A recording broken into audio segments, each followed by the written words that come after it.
हमने last lecture में देखा कि किस तरह से माइक्रोसॉफ्ट एक्सेल हमारी ज़िंदगी को आसान करता है और डिफरेंट डेटा को ऑर्गेनाइज करने में हमारी हेल्प कर रहा होता है। आइए देखते हैं कि एक्सेल किस तरह से स्टार्ट होता है, वो दिखता किस तरह से है और उसमें क्या क्या कंपोनेंट्स मौजूद हैं जिसको हम इन फ्यूचर यूज़ कर रहे होंगे। तो आइए अपनी स्क्रीन पे चलते हैं। तो सबसे पहले हम देखते हैं कि किस तरह से माइक्रोसॉफ्ट एक्सेल को स्टार्ट किया जाता है। तो अभी आप देख रहे हैं कि यहाँ पर माइक्रोसॉफ्ट एक्सेल का कोई भी आइकॉन मौजूद नहीं है, बट मैं चाहता हूँ कि ये आइकॉन हमेशा मेरी स्क्रीन पर रहे, यहाँ पर टास्क बार पर आ जाए।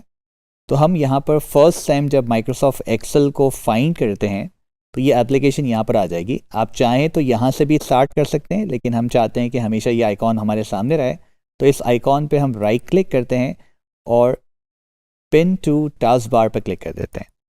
अब ये आइकॉन हमारे पास यहाँ पर मौजूद है और आप इजीली जो है यहाँ से माइक्रोसॉफ्ट एक्सेल को जब भी चाहें स्टार्ट कर सकते हैं। तो जैसे ही हमने क्लिक किया हमारे सामने माइक्रोसॉफ्ट एक्सेल की फर्स्ट स्क्रीन आ चुकी है और वो हम सबसे पहले हमें ग्रीटिंग दे रहा है, गुड आफ्टरनून। और यहाँ पर आपके पास कुछ बटन्स नज़र आ रहे हैं, कुछ फाइल्स नज़र आ रही हैं, कुछ आइकॉन नज़र आते हैं। एक छोटा सा ओवरव्यू हम लेते हैं कि यहाँ पर आपको क्या नज़र आ रहा है। तो सबसे पहले आपकी होम स्क्रीन है। जब भी आप यहाँ पर स्टार्ट करते हैं तो आपके सामने होम स्क्रीन स्टार्ट होती है, जिसमें सबसे पहली चीज़ आपको कह रहा है कि आपको ब्लैंक वर्कबुक स्टार्ट करनी है या कोई टेम्पलेट जो पहले आपने ओपन किया होगा उसकी एग्जांपल्स यहाँ पर आ रही होंगी, वहाँ से आप स्टार्ट कर सकते हैं। आपकी कोई फ़ाइल जो पहले आपने ओपन की हुई है उन सब के नाम यहाँ पर आ रहे होंगे और आप इन फाइल्स को यहाँ से ओपन कर सकते हैं, जिसको हम नॉर्मली कहते हैं रीसेंट फाइल्स। एक फेवरेट का ऑप्शन यहाँ पर भी दिया हुआ है। और अगर किसी ने आपके पास कोई फ़ाइल शेयर की हुई है, यानी कोई फ़ाइल बना रहा था लेकिन वो आपसे शेयर की हुई है जो कि आप यूज़ कर सकते हैं, तो वो आपको शेयर विद मी में आपको ये फ़ाइल नज़र आती है। तो रीसेंट के अंदर हमारे पास जो ऑप्शंस हैं वो करंटली जो फाइल्स आपने ऑन की होंगी वो सब नज़र आ रही हैं। इसी तरह से जब आप न्यू में जाते हैं तो आपके पास न्यू, ब्लैंक फाइल और टेम्पलेट सर्च करने का ऑप्शन भी दिया हुआ है। टेम्पलेट्स जो हैं वो आपके पास डिफरेंट टेम्पलेट्स होते हैं, जिसमें बनी बनाए कुछ टेम्पलेट्स मौजूद होते हैं जिसको आप डिफरेंट पर्पस के लिए यूज़ कर सकते हैं।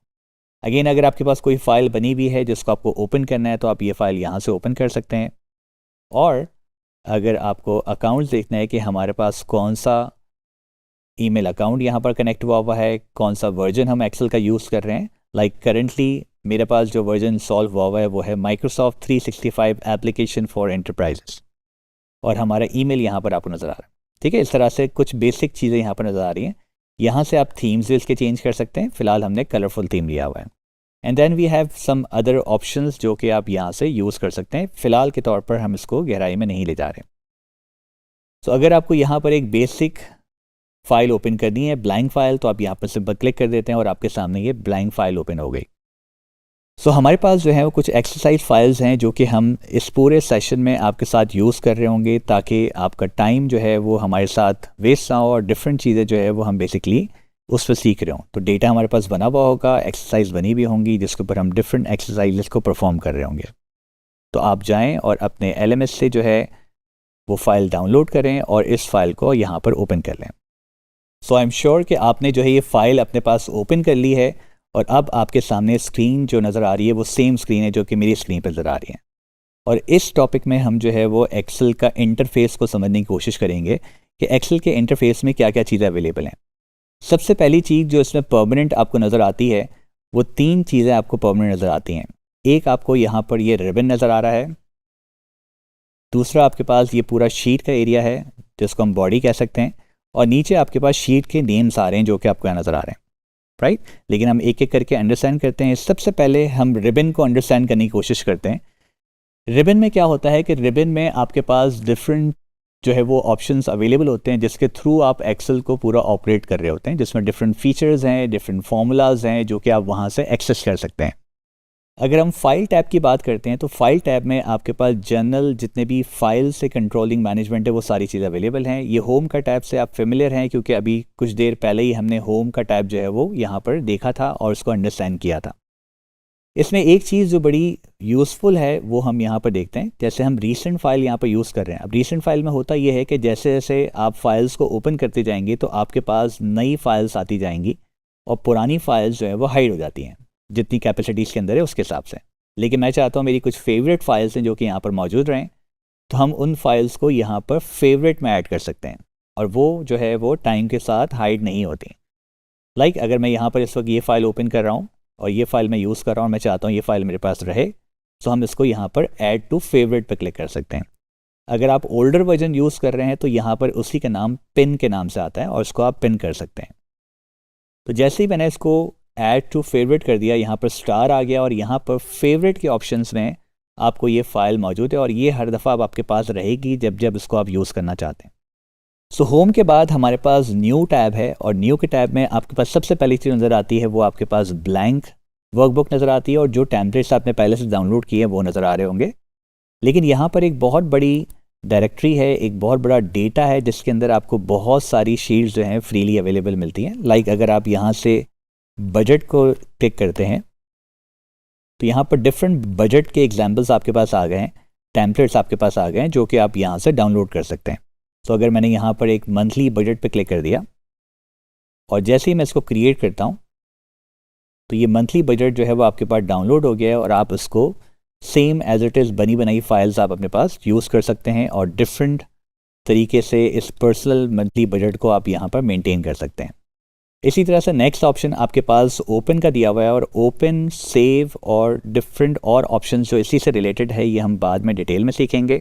अभी हम फ़िलहाल आगे बढ़ते हैं। फ़िलहाल एक शॉर्ट के लिए कि अगर कोई भी आपके पास फाइल सेव है जिसको ओपन करना है तो आप इस डायलॉग बॉक्स में आके उसको ओपन कर सकते हैं। इन्फो में आपको जो है फ़ाइल का इन्फो मिल जाता है जिसमें एक तो बेसिक यहाँ पर सेटिंग्स दी हुई हैं आपके पास डिफरेंट, और आपके पास यहाँ प्रॉपर्टीज़ हैं जो कि आप यहाँ पर सेट कर सकते हैं। लाइक आपके पास फाइल का साइज़ क्या है, टाइटल क्या है, टैग, कैटेगरी और कुछ और चीज़ें आप यहाँ पर मेंशन करते हैं। लाइक यहाँ पर रिलेटेड डेट्स दी हुई हैं कि ये फ़ाइल कब बनी थी, लास्ट मॉडिफाई कब हुई है और इसका ऑथर कौन है और लास्ट मॉडिफाई किसने किया। ठीक है, इस तरह की कुछ बेसिक चीज़ें हैं और फिर यहाँ पर कुछ और मज़ीद फीचर्स दिए हुए हैं। इसी तरह से सेव और सेव एज़ के ऑप्शंस यहाँ पर दिए हुए हैं। जब आप सेव करेंगे तो जो भी नई चीज़ आपने सेव की है वो सेव हो जाती हैं। सेव एज़ के अंदर डिफरेंट और ऑप्शंस दिए हुए हैं ताकि अगर आपको इसका टाइप चेंज करना है, इसको किसी और जगह पर इसकी डुप्लीकेट फ़ाइल बनानी है तो आप यहाँ पर उसको यूज़ कर सकते हैं।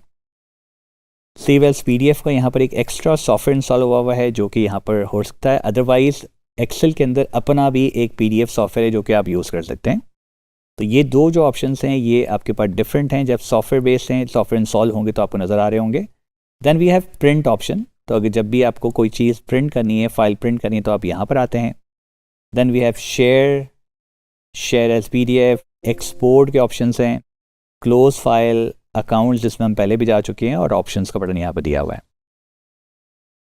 इसी तरह से जब आप होम टैब में जाते हैं तो आपको जनरल चीज़ें मिल जाती हैं। जनरल जितने भी फॉर्मेट के ऑप्शंस हैं, अलाइनमेंट के ऑप्शंस हैं, नंबर्स हैं, स्टाइल्स हैं एंड मज़ीद और ऑप्शंस यहाँ पर दिए हुए हैं। जब आप इंसर्ट पे क्लिक करते हैं तो आपको इंसर्ट से रिलेटेड जो है जितने भी ऑप्शंस हैं, लाइक आपको पिक्चर इंसर्ट करनी है, पिवट इंसर्ट करना है, चार्ट इंसर्ट करना है, पेज से रिलेटेड जितने भी ऑप्शन है वो सारे पेज लेआउट में दिए हुए हैं। लाइक मार्जिनस आपको सेट करनी है, ओरिएंटेशन सेट करना है, आपको जो है फाइल के पेपर का साइज़ चेंज करना है और इस तरह के डिफरेंट ऑप्शंस यहाँ पर दिए हुए हैं। दैन फार्मूलाज में आपके पास डिफरेंट फार्मूलाज हैं। डेटा से रिलेटेड आपके पास डेटा से रिलेटेड जितनी भी मैनेजमेंट होती है, लाइक आपको सॉर्ट करना है, फिल्टर करना है और इस तरह की जितनी चीज़ें वो यहाँ पर दी हुई हैं।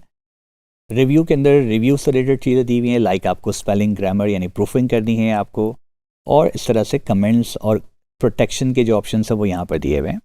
और व्यू में आपके पास क्या आपको दिख रहा है, किस तरह से दिखाना है आपको, लाइक फार्मूला बार आपको दिख रही है, आप चाहते हैं नहीं दिखे तो हट गई और वापस आ गई, और इस तरह के डिफरेंट ऑप्शंस यहाँ पर भी दिए हुए हैं। जूम के भी ऑप्शंस यहाँ पर मौजूद हैं और हेल्प के अंदर आपको जो है वो हेल्प से रिलेटेड सारे ऑप्शंस मिल जाते हैं। जब भी हम किसी भी डायलॉग बॉक्स में, किसी भी टैब में जाते हैं रिबन के अंदर, तो आपके पास मज़ीद यहाँ पर ग्रुप्स बने हुए हैं। तो जब भी इन फ्यूचर मैं आपको गाइड करूँगा तो मैं इस तरह से गाइड करूँगा, लाइक आप इंसर्ट के टैब में या डेटा के टैब में जाएँ। डेटा के टैब में नीचे देखें ग्रुप्स बने हुए हैं। तो आपके पास गेट एंड ट्रांसफॉर्म का ग्रुप है, आपके पास क्यूरीज एंड कनेक्शन है, डेटा टाइप्स है, सॉर्ट एंड फिल्टर है, डेटा टूल्स है। सो आई कैन गाइड यू कि आप डेटा टैब पे जाएं। डेटा टूल्स का ग्रुप है और उसके अंदर टेक्स्ट टू कॉलम का एक फीचर है। तो इस तरह से ये हेल्प करते हैं आपको मज़ीद ज़्यादा बेहतर तरीके से अपने फीचर तक पहुँचने में। तो ये हमारे पास इंट्रोडक्शन था रिबन का, टैब्स का। हमारे पास एक और ऑप्शन होता है जो उसमें आप जैसे फ़ॉन्ट है और इसमें समटाइम्स कुछ ऑप्शंस के आगे आपके पास डायलॉग बॉक्स का एक ऑप्शन दिया हुआ है और जैसे आप उस पर क्लिक करेंगे उसका पूरा डायलॉग बॉक्स अलग से खुल जाता है। तो इसको हम डायलॉग बॉक्स कहते हैं और इसमें फर्दर मज़ीद इसके डिटेल ऑप्शंस होते हैं। Then we have formula bar. Formula bar में जब भी आप कोई फार्मूला लिखते हैं, लाइक मैंने यहाँ पर 2 नंबर लिखे और मैं इसका जब फार्मूला ऐड करता हूँ, ठीक है, ये किस तरह से हम ऐड कर रहे हैं ये हम आगे देखेंगे। तो यहाँ पर तो आपको रिजल्ट नज़र आ रहा है, लेकिन इसका फार्मूला बार में आपको नज़र आएगा। तो this is for the formula bar. Then we have name box, क्योंकि यहाँ पर बहुत सारे आपके पास बॉक्सेस बने हुए हैं जिसको हम सेल्स कहते हैं। एक्सेल की ज़बान में इसको हम सेल्स कहते हैं और हर सेल का एक नंबर है, क्योंकि बहुत सारे सेल्स हैं तो उसको हम नाम के थ्रू उसको पहचानते हैं। लाइक अगर मैं इस सेल को देखना चाहता हूँ कि इस सेल का नाम क्या है, वैसे तो आपको यहाँ लिखा हुआ नज़र आ रहा है, लेकिन नॉर्मली हम नेम बॉक्स को रेफ़र करते हुए ये नहीं कर रहे होते, क्योंकि जब भी आप फार्मूला लिखते हैं तो यहाँ पर आपको फार्मूला बार पर फार्मूला नज़र आना शुरू हो जाता है। तो वैसे तो आपको जो है यहाँ पर नेम बॉक्स पर इसका नाम नज़र आ रहा है, लेकिन हम इसको रेफ़र नहीं करते, क्योंकि जब भी आप फार्मूला लिखते हैं तो यहाँ पर आपको ये नाम दिखाना बंद कर देता है और फार्मूला लिखना शुरू हो जाता है।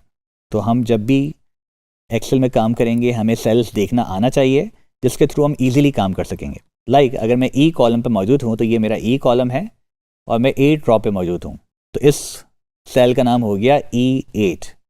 तो मैंने अगर यहाँ क्लिक किया तो इसका नाम हो गया I5, इस पे क्लिक किया तो दिस इज़ D3। तो इस तरह से आपके पास डिफरेंट ऑप्शंस अवेलेबल हैं, डिफरेंट सेल्स अवेलेबल हैं। जब आप देखना पहचान जाते हैं इसको तो आगे आपके पास एक्सेल में काम करना आसान हो जाता है। सो जिस तरह से अभी हमने सेल्स की बात करी कि हमारे पास डिफरेंट सेल्स होते हैं और हर सेल का एक नाम है, इसी तरह से हमारे पास रॉज एंड कॉलम्स भी होते हैं। तो जैसे रॉ नंबर 4 है हमारे पास, कॉलम C हमारे पास है, और जब हम बीच में क्लिक करते हैं तो ये C और 4 बन के हमारे ये एक्टिव सेल बन जाता है। लेकिन हमारे पास कितने कॉलम्स हैं, कितनी रॉज हैं, तो जब आप A से लेकर Z तक जाते हैं तो यहाँ पर आपके पास डिफरेंट कॉलम्स आते जा रहे हैं और Z के बाद A शुरू हो गया और A Z खत्म होगा तो B A शुरू हो जाएगा। इस तरह से आपके पास X F D तक कॉलम्स मौजूद हैं और ये टोटल मिलके 16,384 कॉलम्स बनते हैं, जो कि एक बहुत ही ह्यूज कैपेसिटी है। जब भी आप कॉलम्स की बात करेंगे, नॉर्मली जब भी हम अपनी लाइफ के अंदर कॉलम्स की बात करते हैं, मैंने अपने 26 ईयर्स के अंदर सबसे बड़ी जो शीट देखी है वो 350 कॉलम्स की देखी है, लेकिन यहाँ पर आपके पास 16,000 प्लस कॉलम्स मौजूद हैं। ह्यूज कैपेसिटी आपके पास मौजूद है। इसी तरह से अगर हम रॉस की बात करते हैं तो we have more than 1 million row available, जो कि नंबर आपको यहाँ नज़र आ रहा है। Then we have scroll bar, जिसमें आप जब नीचे जाते हैं तो ये स्क्रॉलिंग के लिए यहाँ पर होता है, ठीक है, left right top and bottom के ऑप्शंस, जिसको आप जो है यहाँ से स्क्रॉल कर सकते हैं। Then we have zoom in zoom out, जो कि आपको यहाँ नज़र आ रहा है। Then we have sheets, workbook and sheets. तो जब भी आप यहाँ क्लिक करते हैं, दीज आर वर्क शीट्स, जब आप काम करते हैं तो एक्सेल में आप वर्क शीट के साथ काम करते हैं और ये जो पूरी फाइल हम एक्सेल में सेव करते हैं उसको हम कहते हैं workbook. These are your navigation buttons, जिसके थ्रू जो है वो आप डिफरेंट शीट्स के साथ आगे बढ़ सकते हैं और डिफरेंट शीट्स पे जब आप क्लिक करते हैं तो वो वहाँ पर आपको ले जाता है। राइट, हम दोबारा से पीछे आ जाते हैं। सो हमने देखा कि किस तरह से जो है वो एक्सेल का इंटरफेस दिखता है, और जैसे जैसे हम आगे बढ़ते जाएंगे और एक्सेल के साथ काम करते जाएंगे तो आपको और ज़्यादा फेमिलियरिटी होती जाएगी इस इंटरफेस के साथ, जिसके साथ काम करना बड़ा ही आसान है।